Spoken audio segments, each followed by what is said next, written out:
Let's talk about how to convert two different forms. Probably the most two common types of forms, common types of ways of representing a linear equation is going to be in slope-intercept form, and that we've worked a lot with. It's y equals mx plus b, where m is the slope and b is our y-intercept.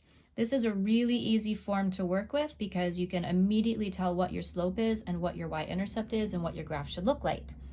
Another way that we see a lot of equations is in standard form, and that's going to be ax plus by equals c, where a is and b are coefficients, like numbers in front of your variable, and c is a constant.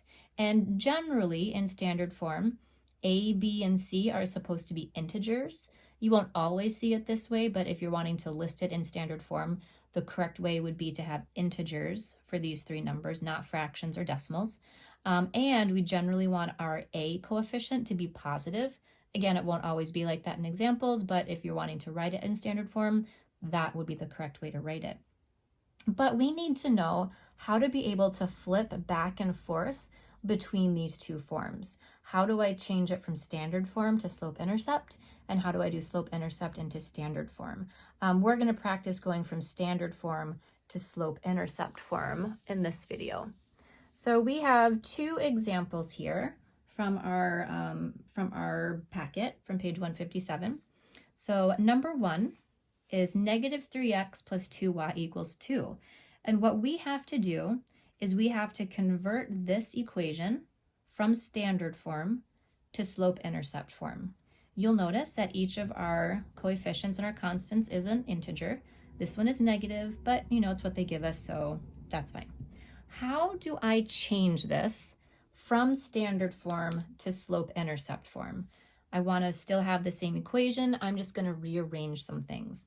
Well, I would go ahead and I'm going to want to have the y term equals an x term plus my constant. So I'm going to keep my positive 2y on the left side, but I'm going to get rid of this negative 3x. I want to move this over to the other side. How do I do that? I'm going to do the inverse.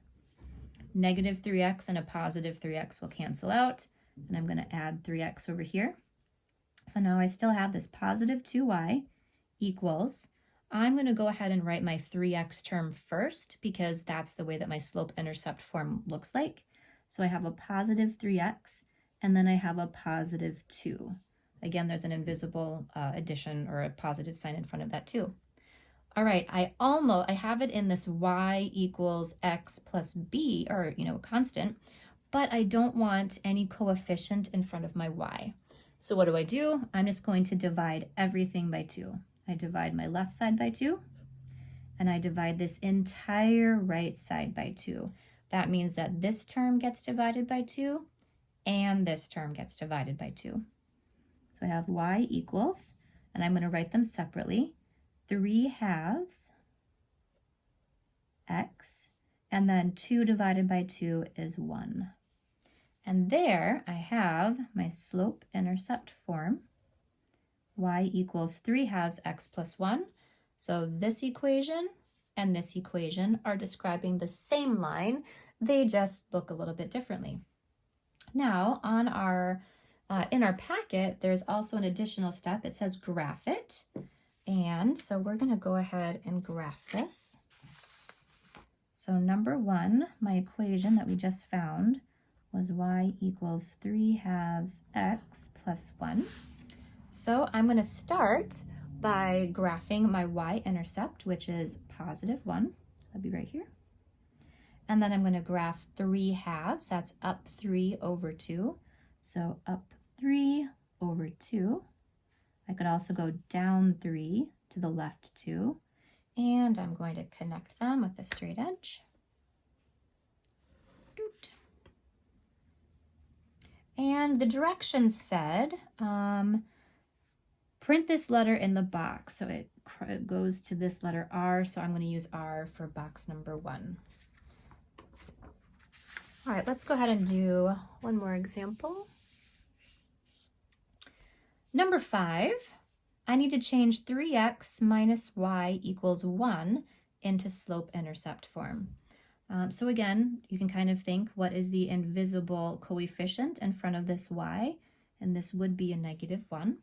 So again, I want to have y equals an x term and then a constant. So I'm going to get rid of this 3x. I want to move it over to the other side. Inverse of positive 3x is -3x. I'm going to do the same thing over here. So now I have a -y, -1y, make sure that doesn't get bumped off somewhere. Again, I'm going to put my x term first because that's the way it's listed in slope-intercept form. So I have a -3x, and then this is an invisible addition sign here, so that's a +1. Okay, now I have my y equals x plus a number, but I have a -1 coefficient here in front of my y. I don't want that. So I'm going to divide everything by a -1, or you can multiply everything by a -1, or you could just take the opposite of everything. They're all saying the same thing. So this becomes a positive, this becomes a positive, and this becomes a negative. Now I have my slope-intercept form. I can go ahead and graph that pretty easily, starting at my -1 and then going up 3/1. I want to do one more problem with you that is a little bit of an odd one. It's an odd duck. This is number 9 in your packet, and it's y minus 3 equals 0.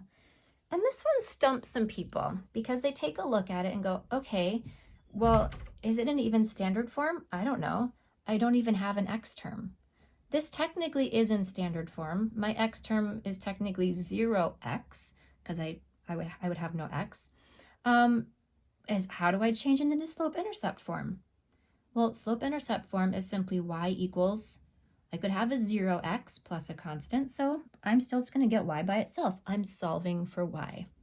So I'm going to add 3 to both sides, and I get y equals 3. That would be my slope-intercept form. If I wanted to, I could write y equals 0x. I have no x term plus 3. And that's actually pretty useful because I know that my y-intercept is 3 and my slope is 0. If I have a slope of 0, that means I have a horizontal line. I'm not having a positive slope. I'm not having a negative slope. I'm just going straight across. So if I were to graph this, this would be a horizontal line going through the point 3. So if I were to draw a quick little thing, here's 1, 2, 3. Here's my y-intercept. And I know it's going to have a 0 slope, so I'm going to have a horizontal line going through that point. So that one's kind of an odd duck because it doesn't have an x term, but we can still write it in slope-intercept form. Either of these would be fine. You will probably see this more often, but this kind of helps you remember that it is a line with a slope of 0. So we need to be pretty adept at going between slope-intercept and standard form, but we're specifically practicing how to go from standard form into slope-intercept form.